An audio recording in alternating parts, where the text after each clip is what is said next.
नमस्कार, जयतु भारतः GST and other laws discussion and analysis के आज के अंक में आपका स्वागत है। जीएसटी और सेंट्रल एक्साइज से रिलेटेड कुछ अपडेट्स हैं, वो आज के अंक में देख लेते हैं। सबसे पहले फॉर्म जीएसटीआर 1 भरने संबंधित अपडेट जीएसटी नेटवर्क ने दिए हैं। फ्लाई ऐश ब्रिक्स जैसी कुछ प्रोडक्ट्स पर 1 अप्रैल से स्पेशल स्कीम के तहत 6% जीएसटी लगता है, लेकिन अप्रैल का जीएसटीआर 1 मई महीने में भरना था, फिर भी 6% का सप्लाई दर्शाने के लिए जीएसटीआर 1 के अंदर फैसिलिटी उपलब्ध नहीं हो पाई थी। इसके बारे में पहले एक वीडियो में जानकारी दी जा चुकी है।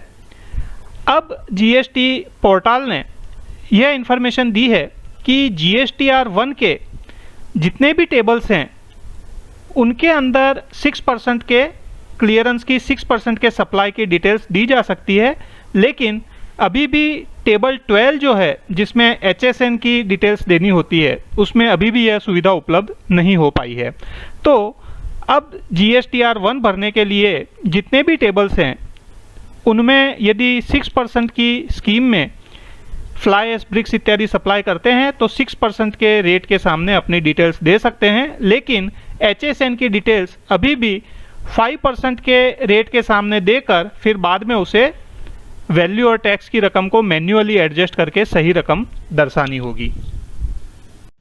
दूसरा अपडेट सेंट्रल एक्साइज और सर्विस टैक्स से रिलेटेड सबका विश्वास लीगेसी डिस्प्यूट रिजोल्यूशन स्कीम के बारे में एक इंस्ट्रक्शन जारी की गई है, उससे संबंधित है। सबका विश्वास legacy dispute resolution scheme 2019 central excise और सर्विस टैक्स के पुराने डिस्प्यूट्स को निपटाने के लिए एक बहुत ही अच्छी स्कीम सरकार लेकर आई थी।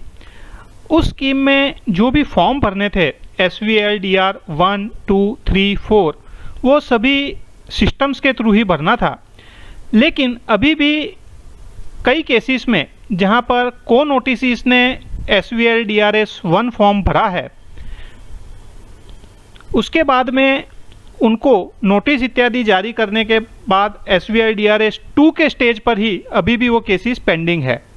यदि मेन नोटिस ने बाद में पैसा भर दिया है तो इन को नोटिस को कोई भी रकम भरने की ज़रूरत नहीं है और इनको डायरेक्टली डिस्चार्ज सर्टिफिकेट इश्यू हो जाना चाहिए फॉर्म SVLDRS 4 के अंदर, लेकिन वह सिस्टम अभी अलाउ नहीं कर रही है, इसलिए इन सभी को नोटिस के केस SVLDRS 2 के स्टेज पर ही पेंडिंग है।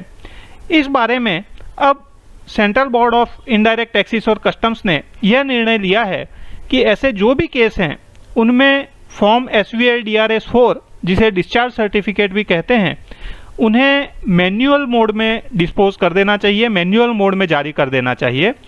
इस प्रकार से फॉर्म SVLDRS 4 जारी करते समय जो भी अन्य एलिजिबिलिटी की कंडीशंस है वह नोटिस ने एप्लीकेंट ने फुलफिल की है, इस बात की जानकारी रखनी चाहिए और इस प्रकार से SVLDRS 4 डिस्चार्ज सर्टिफिकेट जारी करने के बाद में इसके बारे में जो भी रिपोर्ट है वह DG सिस्टम्स को भेज देनी चाहिए। आज के अंक में बस इतना ही। धन्यवाद। Please like, share and subscribe. आपको और किसी जीएसटी रिलेटेड विषय पर जानकारी चाहिए विशेषतः तो कमेंट्स में लिख सकते हैं। जय हिंद।